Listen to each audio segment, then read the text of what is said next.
Hello, my name is Matthew, and for the month of June, Steve Donahue and I have been reading Lonesome Dove by Larry McMurtry. Been reading it on my e-reader, and this week we finished the book. And after now having read the book and have experienced the whole of the work, I feel like I've just read something that was truly great, masterful, epic. It's a large, vast novel that feels like a whole world in itself, and it does have that epic feeling that you get from reading the Iliad or the Odyssey or Paradise Lost or Moby Dick. You experience so much, and it feels like we've covered so much territory, actual ground, and a whole cast of incredibly human, complex characters that all have their own worldview, their ideals, their dreams. This is a novel full of searching and chasing, running after things, looking for your future, looking for your past, trying to relive your glory days. It's a generational novel. The historical elements of the fast paced change in American progress and the fear that comes from that when you're now, our characters, the central characters, Augustus McCall and Woodrow Cole, these Texas Rangers who have become larger than life, legendary figures, and they are on this quest by the insistence of Call to leave their sleepy one horse town, Lonesome Dove, and start a cattle herd and drive this herd up to Montana. And it's this larger than life, indescribably big, ludicrous goal. It's so far away. And they're on horses and buggies and wagons. There's a cook that's walking the whole way. There's pigs with them. Augustus's pigs that he talks to. These pigs have walked all the way up to Montana. And other side adventures we get the other Texas ranger who sprung all of this into action by accidentally killing a man in Arkansas, running out of town to escape the law, back to Lonesome Dove, brings up this idea of all of the promise of the undiscovered land of Montana. It starts this whole thing, and then we have the small-time sheriff in that Arkansas town who is propelled into chasing after Jake, the man that shot his brother. We have the deputy that has to chase after the sheriff.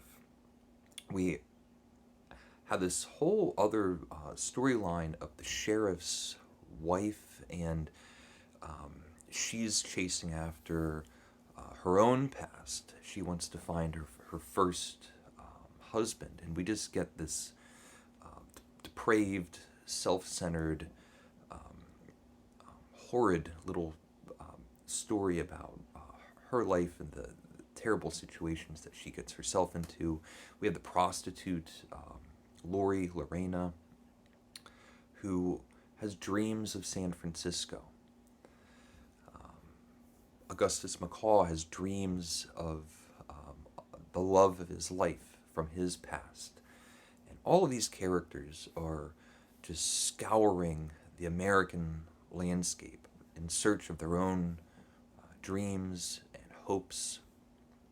The concluding chapters that we read this week, we come to a rest period, and it is just as harsh and uncompromising as most of the elements that the characters and environments and situations that these characters are in.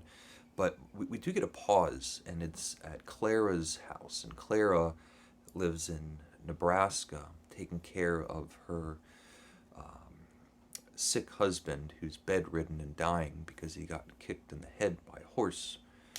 And her two daughters. She had three other sons that all died, which is heartbreaking for her, of course. And Clara is the love of Augustus McRae's life. And we have all these characters that pile into this house. It's the main intersection point for the sheriff's wife and the other characters that were with them. And July Johnson ends up there and staying there, becoming a part of the household. Gus brings Lorena to the house, and Call is there, and they're indoors. We have a scene before this where all the other cattlemen, the other herders, go into town, and it's a strange, disarming experience for them, being indoors, sitting in chairs, being at a table, getting drunk and sick, and just being reckless and careless. Everything stops at this pastoral Nebraska house, and Clara is a character introduced quite late into this story, and feels so natural and a different dynamic character. She's intelligent. She knows what she wants. She speaks clearly. There's no mistaking what's on Clara's mind. And at this point, Lorena stays at the house. Clara is nothing but inviting and courteous to her. She's Lorena is surprised by this. She even, at one point, Clara calls her a lady. Lorena had never heard someone refer to her before as a lady. And they move on. Clara even says, stay here. This is a good compromise. Call is just dead set on what he decided he was going to do. The goal was Montana, and that, now that it's in his head, that's where he's going. It has to be Montana. And Augustus, of course, goes along for the ride. Call and Gus are not just old friends, they're lifelong friends.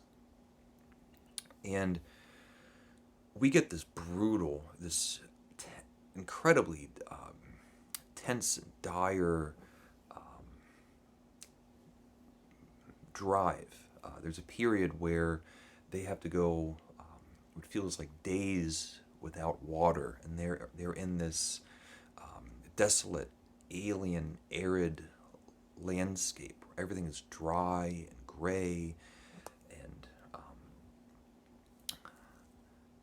blisteringly hot, and the cattlemen are getting delirious. The cows are starting to panic.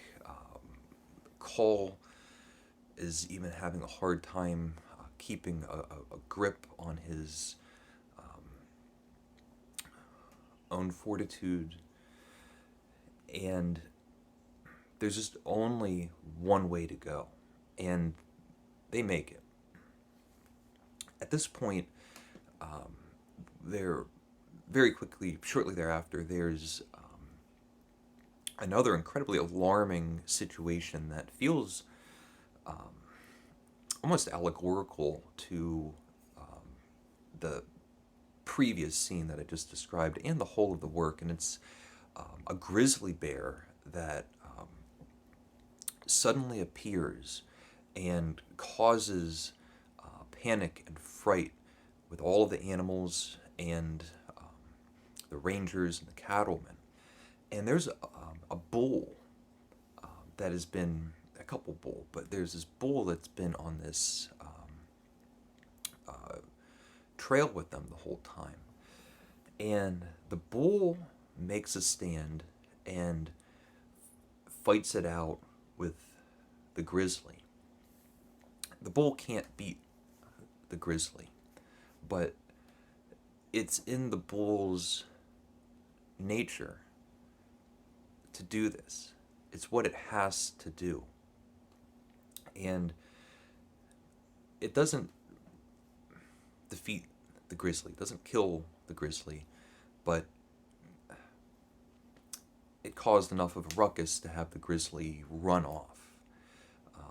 The bull, horribly injured, lost a horn, lost an eye, had the skin on its back just peeled off. But against all odds, this bull did what it had to do. And there's so many situations and in different ways that these different characters all had to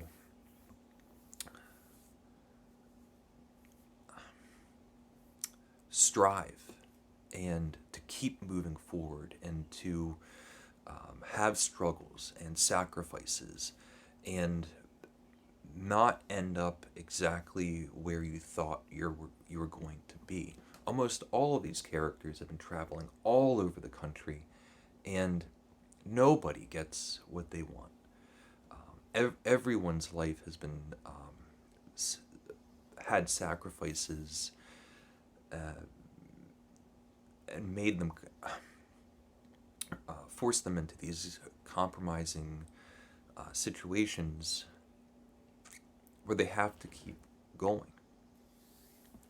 Gus dies. He's off with another one of the cattlemen. I can't remember his name. And they get surprised by Indians. He takes an arrow into his leg.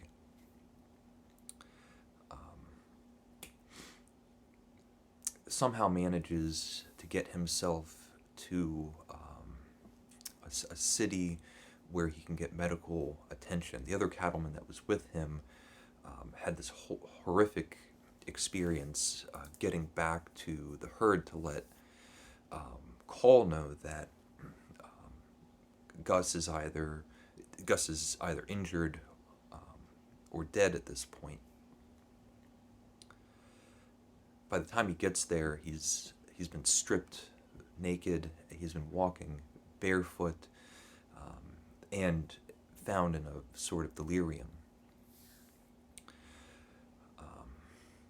When Gus wakes up after managing to get to this town, he wakes up without a leg.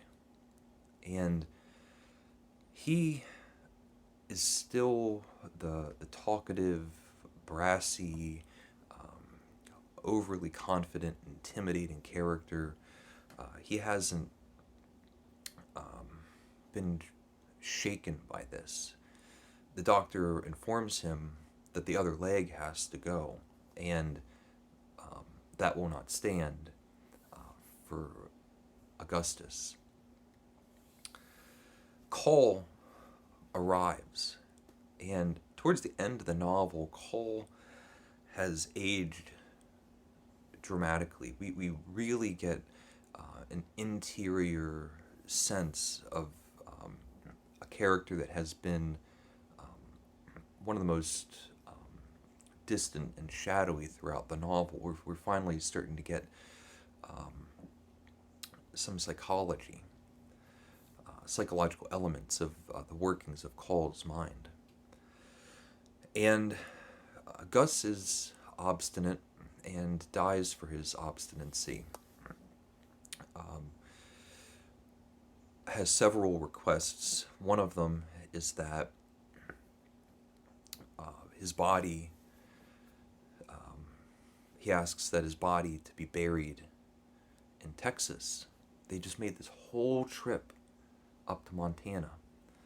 And Call agrees. He says that he will. He's heartbroken. Call has lost so many lifelong friends and companions and other cattlemen. This has had a severe impact. All of this loss, all of this death. They do make it to Montana after so much struggle and sacrifice and begin to prosper. Build a little log cabin. We start to get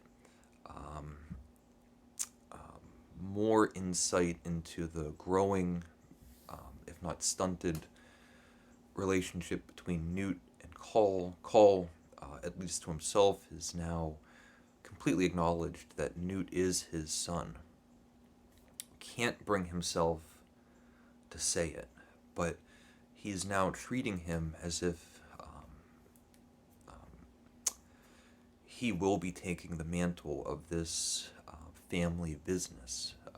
He will be the leader. He will have the great horse and the big gun, and he will be calling the shots, and he will gain the respect of his fellow cattlemen. Call leaves without the moment that it was just so close. He leaves without saying, "You're my son. I'm your father." And the cattle ranch is safe and secure. It's progressing. Call needs to go back to Nebraska to drop off some letters for Clara and Lorena. Just incredibly sad. These characters that have just had so much.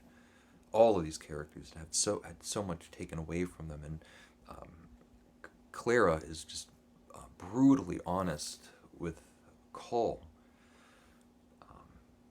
Don't bother taking this corpse down to Texas. You have a son. Go back to your son. And Call just pathetically says, "Well, I gave him the horse." And she says, "What about your name?" And he doesn't go back. He makes his way back to Texas. He does get back to Lonesome Dove. He gathered even more of a reputation on his way down as this madman traveling the country on a buggy with a corpse. Call is eventually also injured by a surprise attack from an Indian, but he does make it down. He does bury his friend. He sees the old cook, and the saloon has been burnt down. And it's this little town that, when they left, was in disrepair and just is turning into a ghost town. And that's the end of the novel. None of these characters got what they wanted. Call's back in Texas. He wanted to be in Montana. He didn't.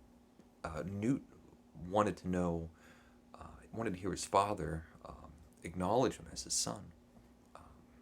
Lorena, at the end of this novel, didn't make it to San Francisco.